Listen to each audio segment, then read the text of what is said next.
For taking some time out of your day to join us. As she mentioned, we'll hold off and work at answering some of those questions at the end, but as we are going through everything, we should have a reasonable amount of time at the end of our presentation here for questions at the end. Our overall purpose here is to talk about clarity, to give some better understanding of what do we have that's come out in the new 2022 release of Clarity.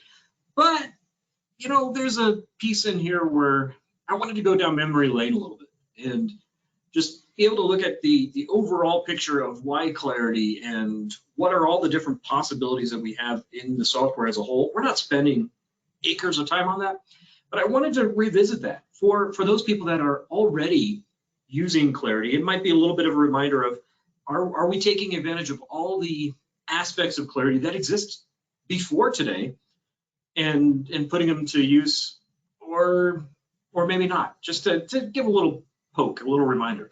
And for anybody that might not be actively using Clarity in their company today, give you a little bit better context for whatever's happening through there. So we'll blaze through some of those things and then spend the majority of our time, as expected, going through those things that are new in the 2022 release. Now, joining me here today is going to be Matt Nason, Director of our Software Products Division. So I would say that as we're going through things, there won't really be any questions that we can ask that can't be answered.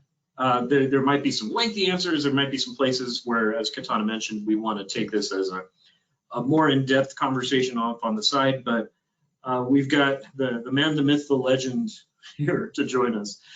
Matt, anything else from your side before I take that trip down memory lane? No, let's dive in. Thanks, Joe. Absolutely.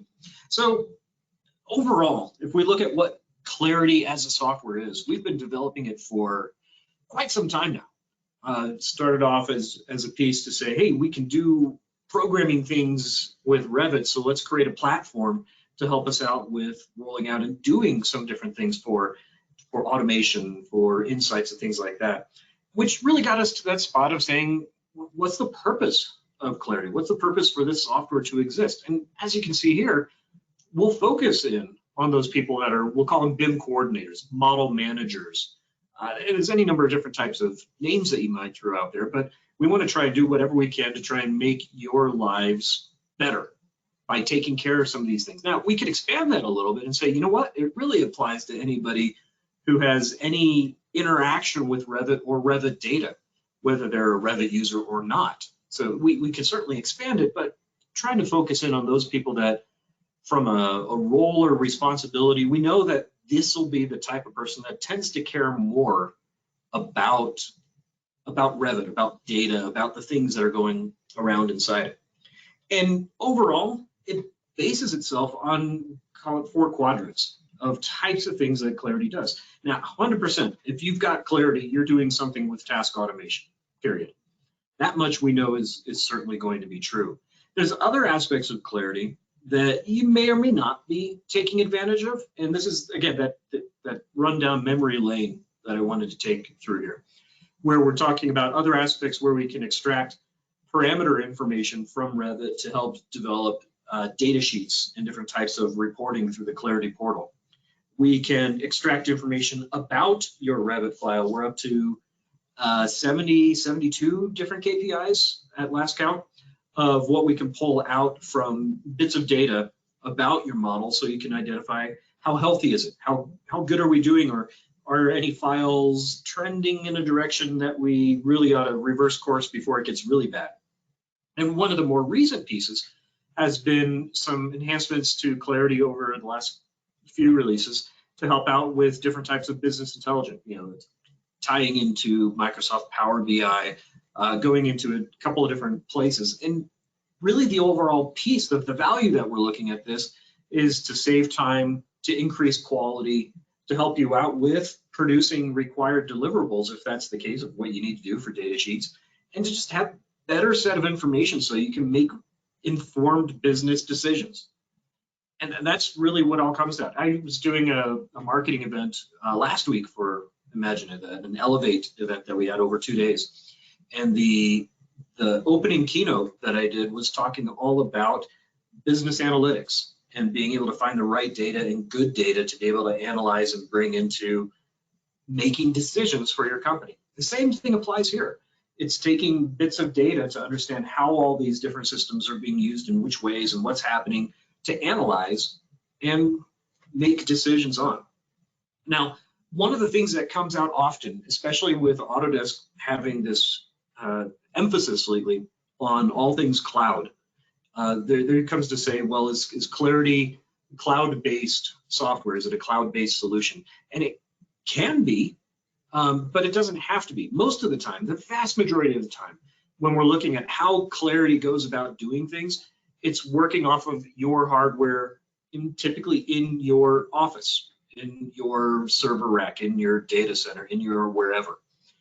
So we're saying that these things are on premise, so that as we're running a task that generates PDFs, we say my Revit files live in a certain location, my Clarity host server, the brain, says it's time to do things. One or more task computers say, great, let's wake up and make some PDFs and then deposit those files wherever you need to tell them to go to on the back end. And all that happens not on your machine, so that if you wanted to, you could be, and I have, launched tasks from tablets, from phones, whatever operating system you're on, from a computer without Revit on it, so that those other machines are taking care of that work for you on a prescribed basis at 2 o'clock in the morning on a regular cadence, or on demand, whenever you say, hey, go do this for me, please, and let you know when it's done. So all that happens without taking your computer time, unless you do something else that adds more value to your life, to your project, to your company, however you want to phrase it. And overall, what we found out over time is that it saves a lot of time. We're over 1 million hours of time saved by Clarity customers over this period. On average, we'll say 20 hours per project per month in just task automation. Now that's average. You could be above that, you could be below it, but this is on average what we're seeing. We had some sessions where we were talking to some existing Clarity customers a couple months ago now.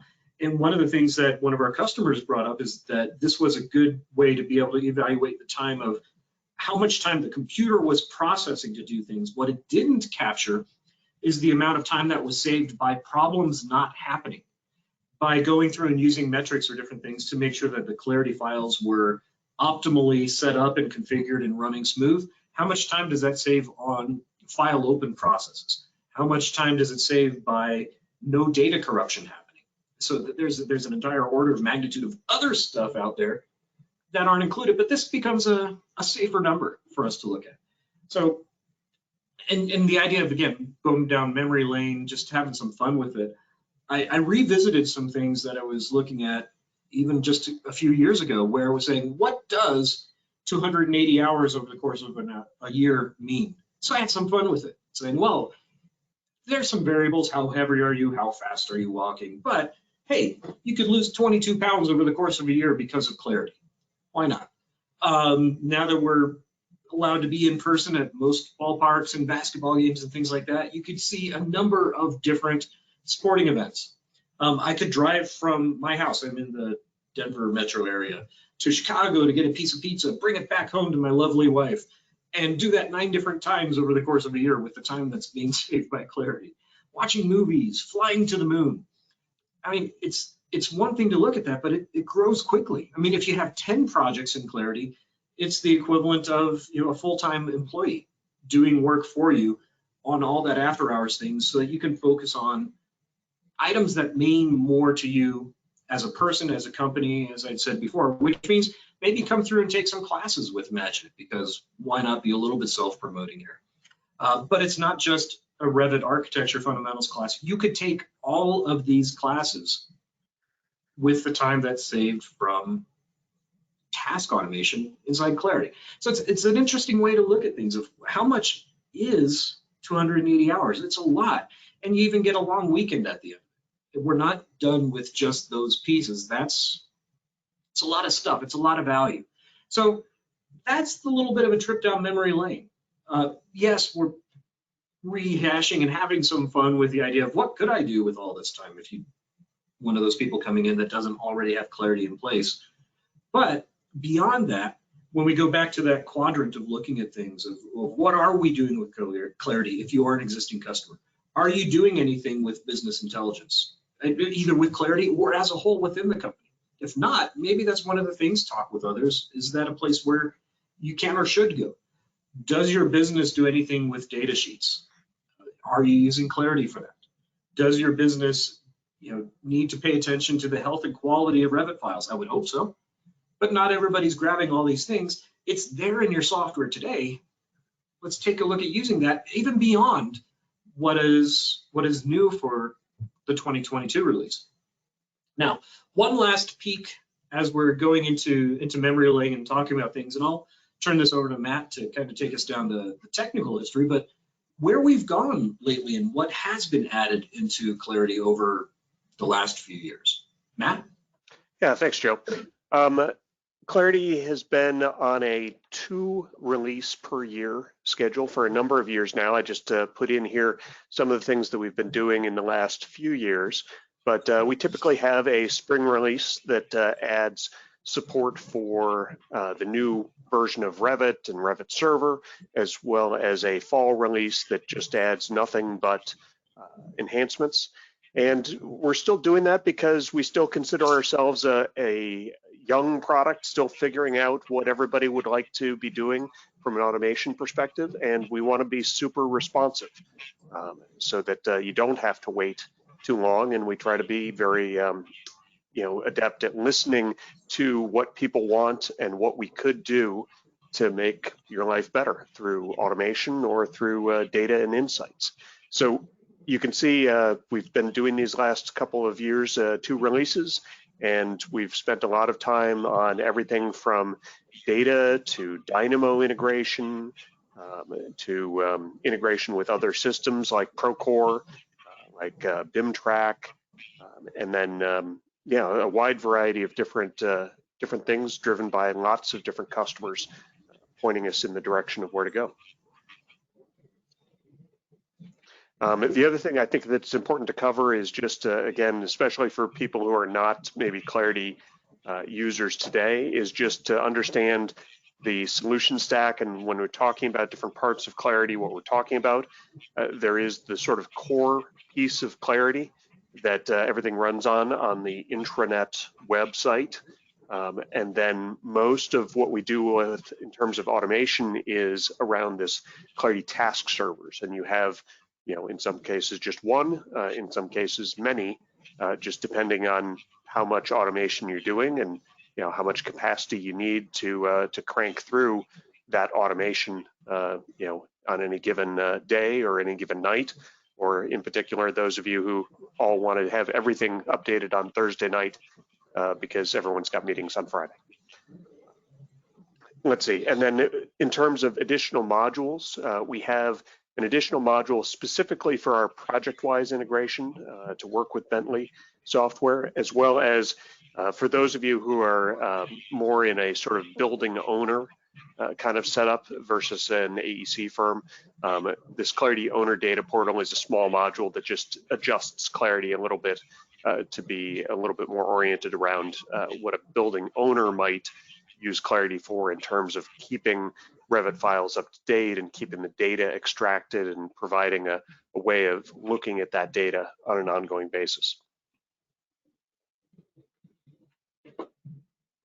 So from here, I think that the big thing that we've done in this Clarity 2022 release is to add support for REVIT and REVIT Server 2022, and partially driven by Autodesk's expanded level of support, we have moved in this release to supporting 5 releases. So that goes back obviously to REVIT 2018.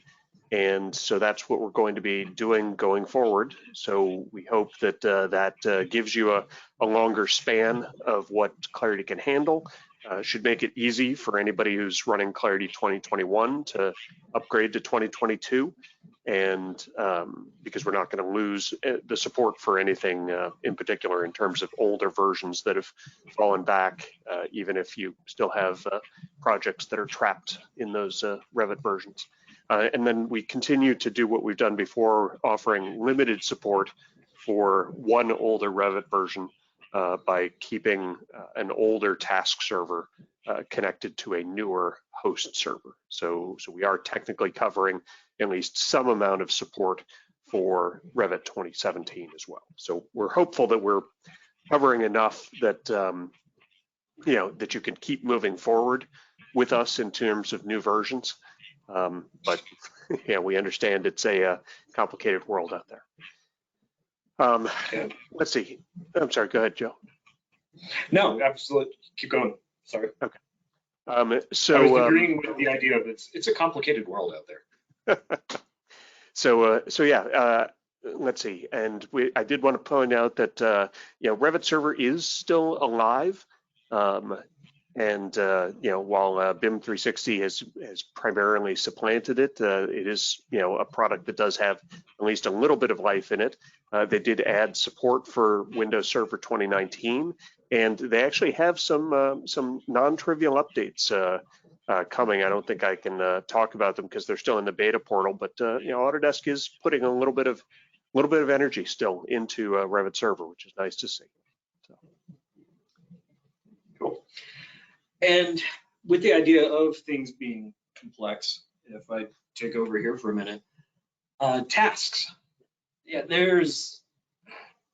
tasks being that base that I mentioned. Everybody does something with tasks, and finding ways to report on those tasks and find some different information is always there. There's things that we're doing through Power BI that you can read databases and stuff like that, but what about all the day-to-day things that are out there? Well, one of the things that we've rolled into Clarity 2022 is better ways to be able to see and to work with all of that tasking type of information that's out there in a pivot table type of look, where we can grab some different types of columns, add or remove them from a report, excuse me, to be able to understand how many tasks are running, how many of them may have failed, what types of tasks failed, on what types of machines, what offices, if you have multiple locations, are using Clarity most often, or what projects. And mostly perhaps from an idea of troubleshooting. So when you're looking at the list of questions on the right-hand side, we've got all the negative types of things of what failed, what problems am I running into, things like that. But it's also just to have a better understanding of what types of tasks are people doing most often. And what you'll probably find from the information that our customers have sent us over the years of how it's being used, probably the more or most commonly run task that you'd have would be something for creating PDFs. Okay, but what after that? Are you taking care of this, that, or the other? You spent some time working through and creating some wicked tasks that ought to save people tons of time. Well, are they actually using it? If yes, which projects, which people? And starting to pull information like that so we can start getting quantities or names of things in different ways to better understand your utilization of Clarity. And we can really primarily use this, at least in my head, from that dashboard of looking across all of the projects you have running inside your Clarity system. So some nice, better ways to be able to get through and analyze this information and make decisions of maybe there's some additional internal development lunch and learn sessions that we need to have to remind people of the things that are out there, of what's possible. Or if you're running into this type of issue, is it related to, let's say, a PDF problem only on one particular task machine, or is it more than that? Is it only one project, or is it multiple projects? Better ways to start digging through all of this information. And on that subject of errors and troubleshooting and things like that, sometimes, admittedly, the note that we have for problems if a task did not finish appropriately, it can be difficult to understand, difficult to read. There's data there for sure, but what's it really mean? And we're constantly working through this, but I think we made some pretty good strides forward in configuring the messages that we provide to say what's happening, to be that much more understandable, to be simple, so that we can, as it says, group, summarize, and understand the issues. But instead of something that's well, like that paragraph of stuff we have up top, something a little bit more simple that says, hey, we had a problem with opening from BIM 360. Great, that's a lot more actionable from an easy to understand mode than reading through all this other stuff. So to try and make that much better, to allow you to have that much more insight to what's happening to your Clarity system, so that you can say, oh, that's the issue, go onto your Clarity task machine and refresh the BIM 360 login so it can grab all those files again, or whatever might happen to be the issue. Or conversely, if you're engaging with Imagine It, to be able to say, hey, I've got this problem, it can streamline a lot of that communication with our support team, because we've got these more simplified and straightforward types of codes and things that are out there for us to understand. Now, part of that there is just talking about how can we interact better with the system and all the different types of things we have going through with Revit. If you're really paying attention to the last slide, one of the things that you might have noted was that we had in that little animated GIF there, a piece that was talking about AutoCAD tasks. And I'll let Matt take over for this in a moment, but we've been having requests for more support for AutoCAD since probably day one of Clarity, probably. It's been something people have been asking for a while, and we'd held off, and we're changing and adding that support. So this is, in some places you might say it's a minor thing, it's a slide, a point inside the whole Clarity What's New presentation.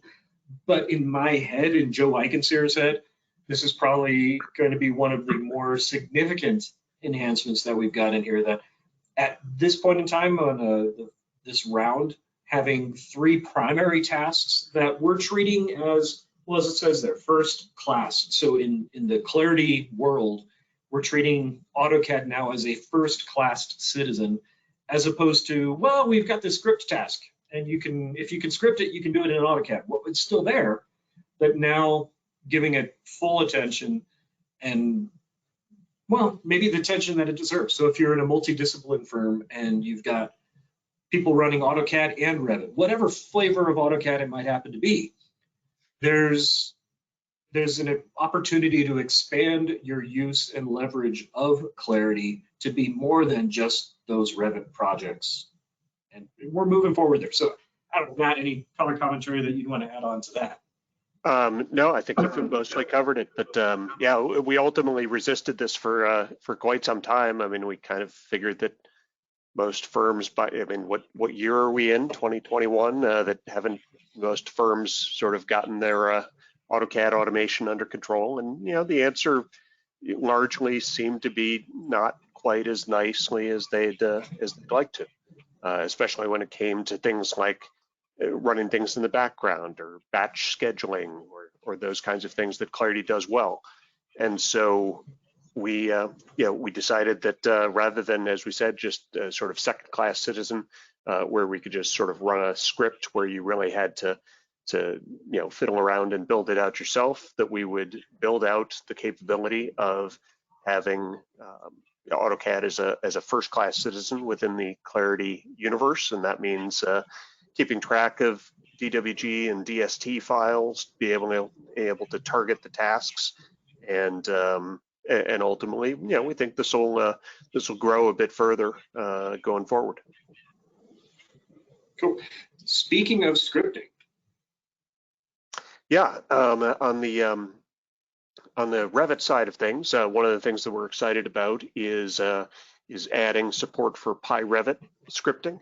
If you're not familiar with PyRevit, it is an environment that you can build sort of macros and scripts using Python, Iron Python for .NET. And I think what the people out there that are fans of PyRevit look at is that it's kind of a half step between Dynamo and the sort of traditional Microsoft .NET Revit API side of things. It gives you a lot of the sort of rapid development kind of capability of Python, and still have the full power of the Revit API at your disposal.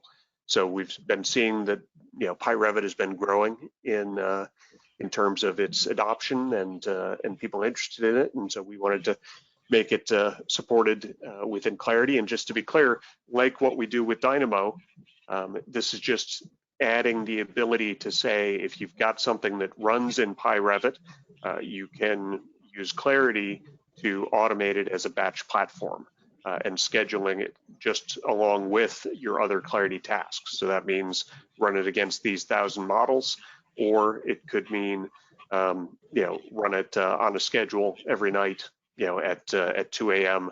while I'm doing, you know, my PDF, or maybe even in combination with your PDF, like, you know, go in and tweak my visibility using my PyRevit script, and then make my PDF, you know, in session after that change has been done. So lots of different things that that you can do with it, and we're really excited to have it. Beyond the additional scripting side of things, we also added additional tasks for the BIM 360 Glue downloading. This is the legacy sort of product, not the new model coordination product, but you know, people still are doing projects with it and needed some ability to automate downloads. We already have the Glue upload kind of capability. We also made our Procore sync task a little bit deeper. We had been able to push files to Procore previously, but now you can, like our other synchronization tasks, you can really set up something to say, you know, move files from, you know, these folders over on Procore into, you know, either my local drive or into BIM 360, or, you know, any number of other destinations back and forth. So lots of different ways that you can send Procore data back and forth between other systems that you use. And finally, I want to mention that Autodesk did add native PDF export support in Revit 2022. We are incredibly happy to see that, because that's so much nicer than you know, than dealing with PDF drivers. And so what we have done is we've added this as an additional option inside of our existing PDF export task. It will, you know, it will be available and work only in Revit 2022 projects. But yeah, so we're really excited to see that. Cool. And there's the part of me that says, yes, we recognize that a world outside Autodesk exists. So we've got things like Procore Sync and some other non-Autodesk platforms that we work with, but we do also work with that Autodesk platform, the whole BIM 360 unified platform, Autodesk Construction Cloud. There's any number of names that you might use interchangeably to talk about all of this. And admittedly, we're trying to, you know, unify on our naming and communication for what is that thing called. But we'll see it throughout of being still called BIM 360 or Unified Platform or ACC, Autodesk Construction Cloud, or there's other things, but we've enhanced what we're doing there as well. Whether it's now, even if you're still running the 2021 version, you can be working with BIM Collaborate Pro projects in, we'll say, Revit 2021. It's already there, but that support is continuing through with Clarity 2022. The option for, as we're uploading files to BIM 360, to be able to say, yeah, let's override, let's say this is going to be the same file. Let's match the folder structure of what we are uploading from into the BIM 360 world, so that there's that similarity that's coming through, creating the folders as appropriate through there.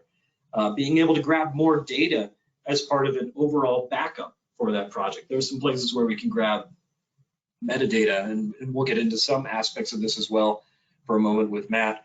But being able to grab more data from that BIM 360 Autodesk Construction Cloud environment to create that local backup if you need to have that on-premise version of things.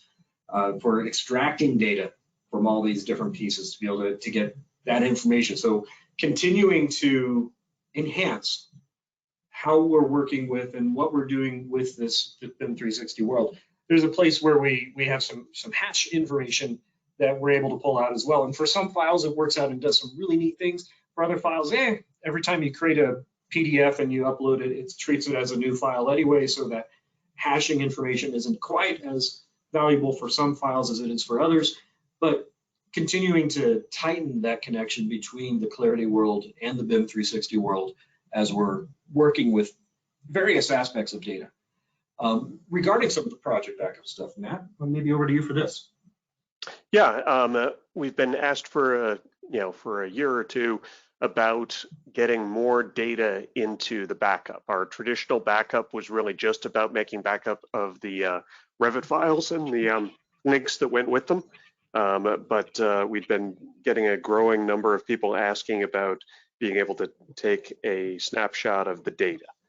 So as people put more data into these various BIM 360 containers, whether issues, checklists, RFIs, assets, forms is a brand new one. We wanted to make that happen. And so our BIM 360 project backup task, if you're in a BIM 360 project, will also offer you, do you want to download any of these data sources as well? And the data that it's going to create and put into the backup file is, it's not super, friendly. It's JSON format, which is somewhat human readable, but not super friendly. However, it's appropriate for two use cases, one of which is future migration into other systems or other BIM 360 tenants. This is exactly the format that you wanted in for that. And then also, we have had some people wanting it for e-discovery. So when your lawyer needs to know when a particular thing was changed, they can unleash their search engines for e-discovery on your JSON data and work through that. Yeah, so another thing that I'll talk about here is this new BIM 360 data connector or extraction tool. This is something that you may have seen inside of BIM 360. It is relatively new, but the idea is that it is an account level export of a wide variety of your BIM 360 data. And Autodesk has put this together. It is something that's set up that it can only be done by someone with executive privilege within your BIM 360 account. And it is something where Autodesk does the extraction and provides a zip file that has, I think it's up to, we've got checkboxes for what you want to include or not. I think it's actually each one of those might represent, one or two or three different CSV files worth of data. And at the end of the day, Autodesk's intent with this is it's very easy to point Power BI at a folder full of CSV files and say, hey, let's use all of this data coming from BIM 360 inside of our business intelligence dashboards. And what we wanted to do here with this task is, one, we can trigger this to happen using Clarity, but then we can also automate the process of retrieving that data, bringing it down and getting it onto your network somewhere so that you're able to use it more easily with the Power BI side of things. So that's what we're doing there, and yeah, we're excited to see people make use of this on the Power BI side. So moving on to some other data-oriented and business intelligence-oriented side of things. Just a reminder, we added in the previous release of Clarity a technology called ODATA from Microsoft. And this is really about being able to very easily pull database data over the web. And the way that it works is there's a variety of places within Clarity where you can get an OData link. For example, inside of editing a project, there's a little link that says external reporting link. Click on that, you can get a link, and then very easily inside of Power BI or even Excel, you can say, I want to get data, and I have an ODATA feed or an ODATA link for it. You paste in the link and you're ready to go. You know, what we had found in the past was that there were sort of just, you know, IT obstacles in connecting people directly to the SQL database behind Clarity. Clarity databases have all sorts of great data, but it was just, you know, it was a little bit of a hassle in some cases to get people access to, you know, any given set of data within there.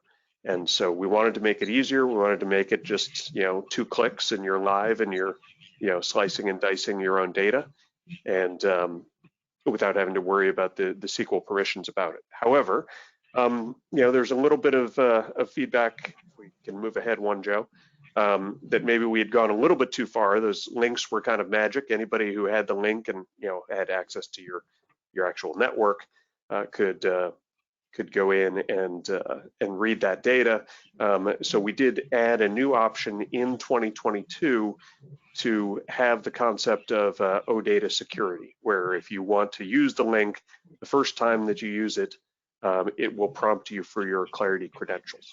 So you would have to come in inside of Power BI or Excel and, you know, put in your Clarity credentials, and that will you know, let you use the link all the times going forward. You should just need to put it in once in order to start using it. And I believe it will remember those credentials going forward, at least in Excel and Power BI. So, so we've added that as a capability to lock that down a little bit more. And then we've also gotten into our cross-project queries for ODATA. And just again, a quick reminder, the idea behind cross-project queries is that Clarity does a lot of work to export REVIT data into a consolidated database for each project that has data from all of the different REVIT models that you export there. But then, you know, if you wanted to take a step back and ask questions like, you know, what was the average size of an operating room in the last 3 hospitals that we did, you know, that's the kind of thing that Clarity knows the answer to, but you can get to it very easily by saying, I want to be able to, you know, track room usage, you know, over across all my projects. And Clarity will build you an index database automatically that keeps all that data together in one place and keeps it up to date day in and day out.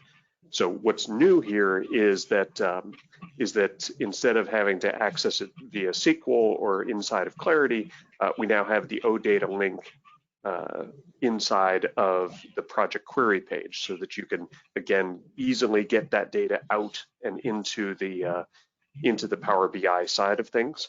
And this will actually automatically use these new credentials, because normally when someone goes into the project query inside of Clarity, the first question when you click on a report there is, okay, well, what projects are we including here in this comparison? And that's based on the projects that you as a user can see.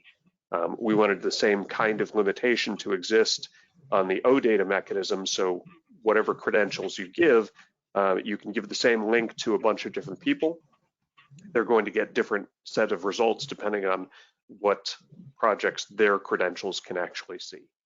So you can take your Clarity cross-project queries and you can get that data easily over into Power BI for consuming in other places. Cool. And speaking of what people can or cannot see, one of the other bits of feedback that we got was that, well, you've got multiple roles inside a Clarity system, right? You've got your overall Clarity system administrators, and then the next level down from that is a role that we have called a global project coordinator. And yeah, there were some places where there was information that was not visible to those global project coordinators that, you know, it turned out that that would be good information for them to have. It should not be limited to just the overall system administrators. So we've expanded the visibility of what those global project coordinators have access to. As you can see here, being able to see untracked models, some CAD management features, and offices. So offices is where you can have and set up a list of locations and offices that get applied to a project. So you can use it for filtering and queries and all sorts of things so that the global project coordinators can set up and manage those offices.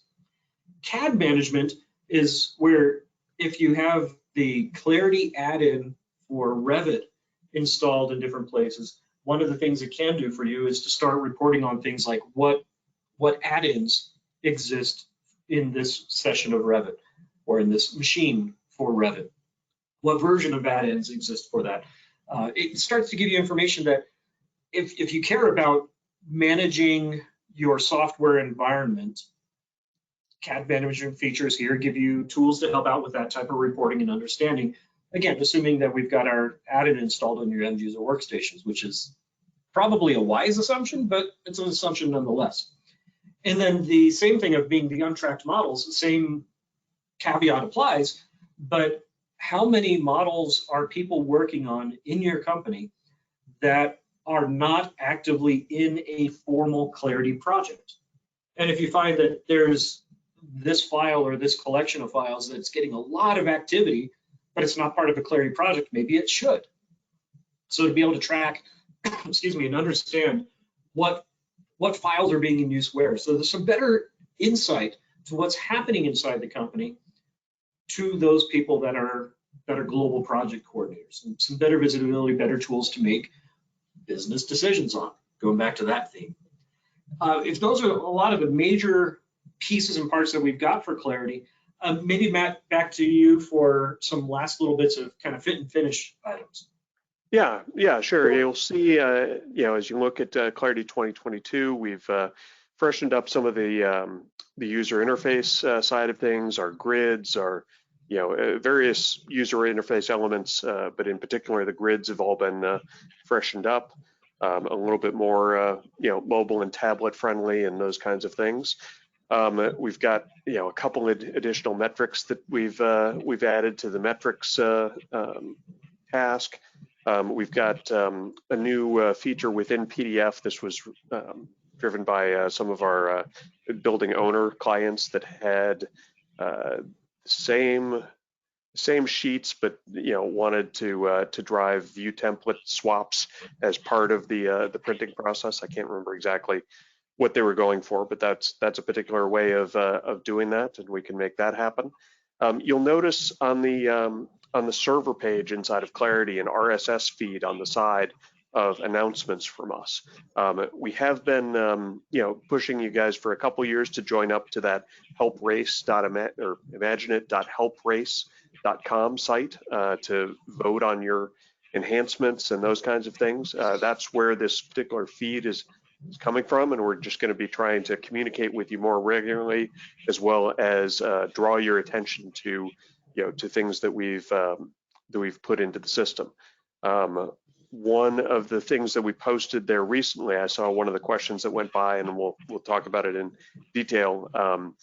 Autodesk recently came back to us and said that some percentage of the BIM 360 issues that we're running into would be fixed if people were to clean their CEF cache more frequently on the task server machines.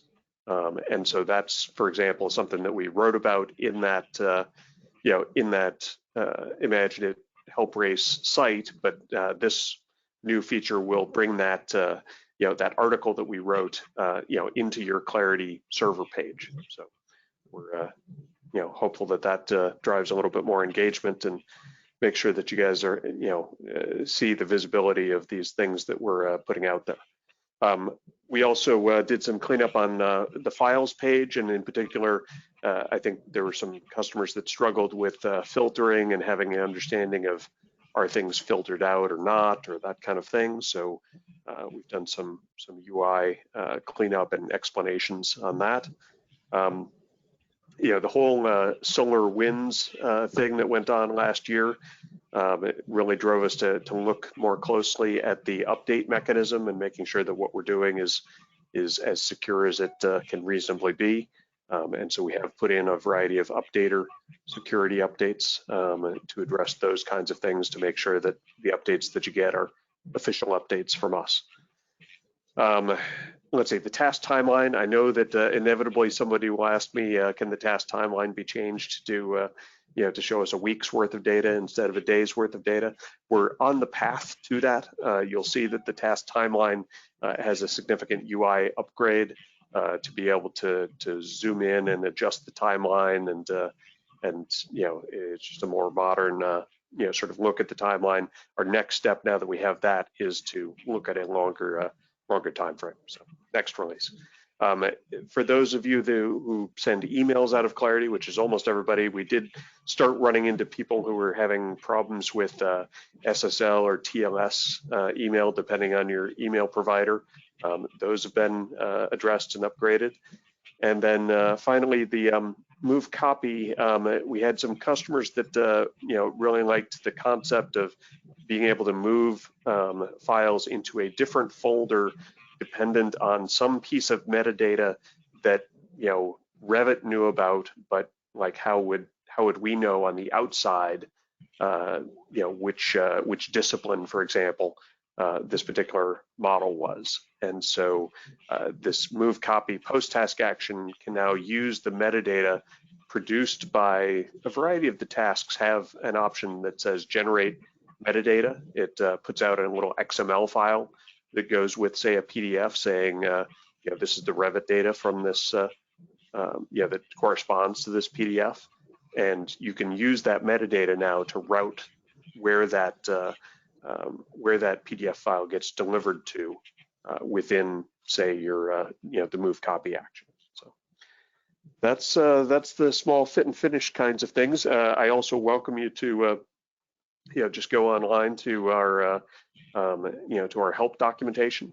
You'll see all the stuff that we covered today is there in our help documentation, with links to, to drill in even deeper than what we covered here. With that, hopefully you've been typing like mad for any questions that you might have, and if not, please head to it and get into the Q&A panel. But I'll say thank you very much for your time here. Hopefully this was valuable in seeing and understanding what we've got that's new, plus some of the existing things in Clarity 2022. Appreciate your time, and let's head into Q&A.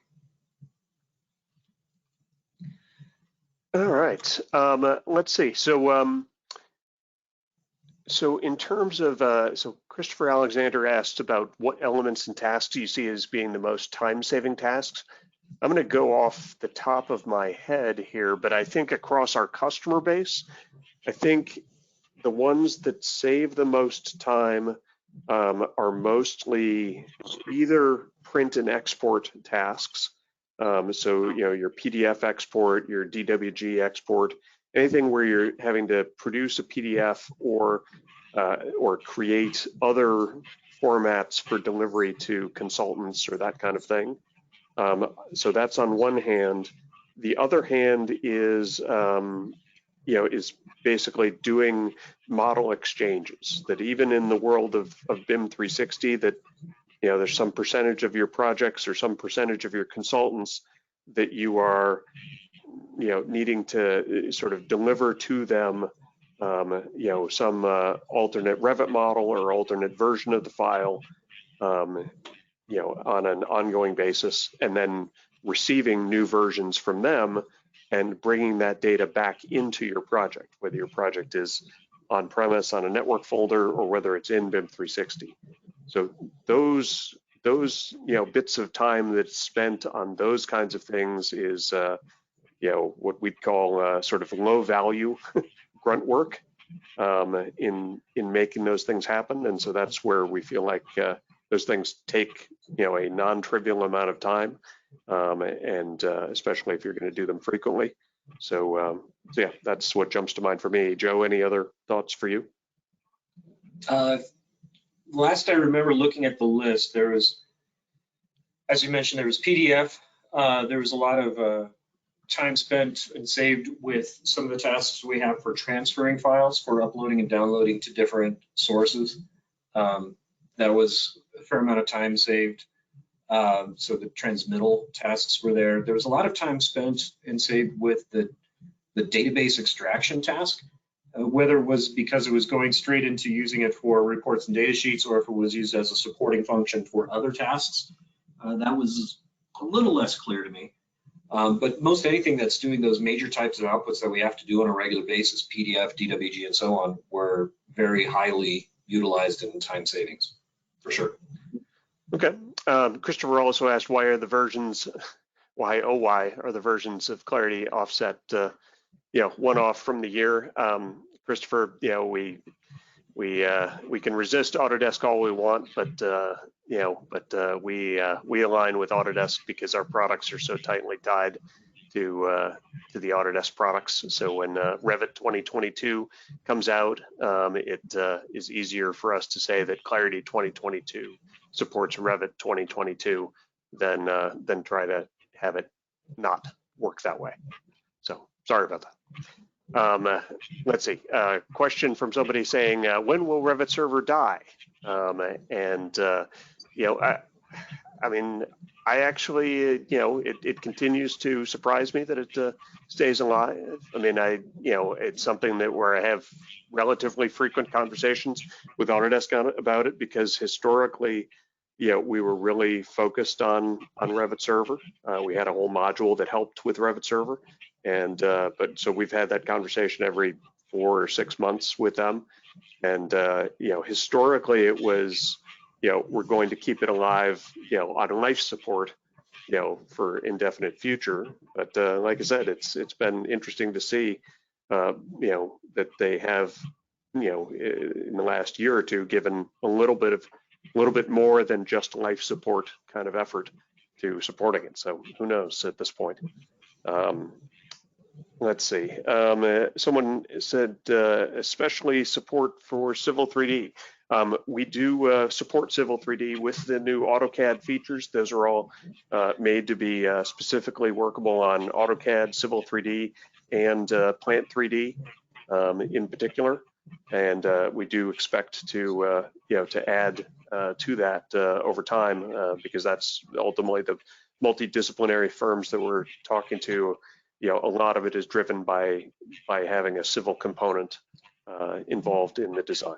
So let's see, someone else asked something similar. Does that include all AutoCAD verticals? It does include plant, as I mentioned. I think I realized that we don't support AutoCAD mechanical. I don't know if that's an issue. I don't even know, are there other AutoCAD verticals that I'm not thinking of that are still alive, Joe? None. Well, all the Arch desktop and all the toolkits that we have, all the toolkits should be fine. So okay. Whether it's AutoCAD Architect, AutoCAD MEP, Plant 3D, I don't know that we specifically tested it. I need to go back and look at logs. We've tested Plant and Civil and Vanilla. I know of, but yeah, I think it should work for everything. Any and all should be fine. Let's see. And will there be PDF tasks that won't break the project? I'm not sure if I understand the second part of that, Abby. But so follow up afterwards. But yeah, I mean, we are working with with both individual DWG PDFs as well as DST files, and being able to print a DST or a subset of a DST. Let's see, is this available now in a cloud format without having an on-prem hardware? How does the pricing processing work for that? So we do not support that today. That is something that we are actively working on. So, so keep an ear out from us for future announcements. But yeah, I mean, that'll be a whole different thing. It'll probably involve Autodesk Forge, and it'll probably have pricing that's driven by the way that Autodesk Forge works, and I don't know if that'll change between now and when we release it. So, but yeah, so right now the Clarity on-premise product and everything that we've been talking about here is all driven by, an on-premise sort of model. But yeah, we know that people would like to work in the cloud, and actually we do have a little bit of cloud option right now.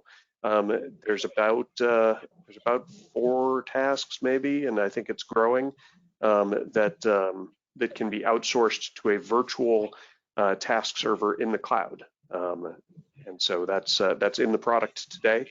You just have to opt in to use it and sign up for your own Forge API key so that the bill for that gets sent to you and not to us. So, but yeah, so that's that.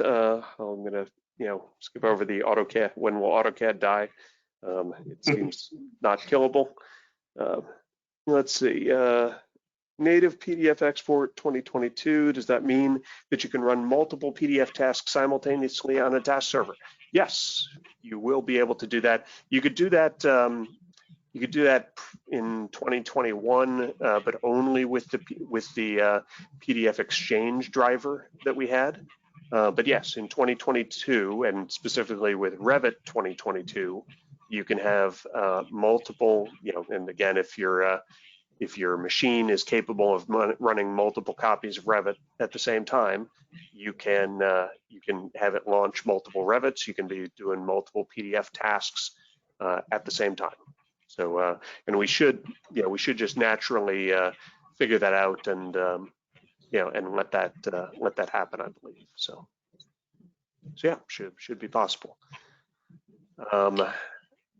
Let's see what's been done to mitigate task servers suddenly signing out from BIM 360 and causing a domino effect of tasks failing to complete. That's something that we're painfully aware of, as are a variety of you. There's a little bit of span of control issues, like we don't really control the Autodesk parts of that problem. But what we have done, and this includes updates to 2021.1, is one, I recommend that you set up task alerts on your metrics page, task server alerts, because that will send you emails when the token goes bad specifically. So that should make it so that you don't have to babysit it so much as respond, if and when you get an email saying that the sign-in has gone bad. So that's part one. Part two, this issue with the CEF cache inside of REVIT. That, like I said, we now have, I believe, you might have to reach out to support, but I believe we have a hidden option in 2021.1 to do a once a day cleanup of the CEF cache. We've had some customers, that do heavy task server usage that set up their own, task scheduler and batch file cleanup of the CEF cache folders twice a day. And that actually, made everything run much better. And then ultimately, we still believe that there's a lot of issues surrounding specific combinations of builds of REVIT, BIM 360 desktop connector, and the Autodesk ADSSO component. And so if you get into a spot where you've got a good combination that seems solid and you're not getting any sign out issues, then stay on that and resist changing your BIM 360 desktop version or anything else unless you have to. But yeah, ultimately that continues to be the magic, is if you can find the right versions of BIM 360 desktop, ADSSO, and REVIT, everything just works incredibly smoothly, and and the token never gets lost. So, and I'm sorry I don't have a better answer for that. We've been pushing on Autodesk to give us access, some ability for a batch process to be able to log in, and for whatever reason we cannot get them to move forward on that. Somewhere on the idea station, there's a request by me to make that happen. If you guys happen to find that on the idea station, please vote it up. With that, we might have to wait for getting the rest of the questions out individually. We're at the top of the hour. Yeah. Had a lot more questions than I was expecting, and hey, we got a little more chatty than I was expecting to. So there's that. Oh, wow. Yeah, it's, I'll say we'll work with Katana to get all the questions here that were typed in and answered. I do appreciate everybody's time, and we'll be in touch. I appreciate it a lot. If you need to, reach out to us, to your local rep, to Imagine as a whole, and keep the conversation going. So thank you very much, everybody. Have a great day. thank you, everybody. So much, Matt.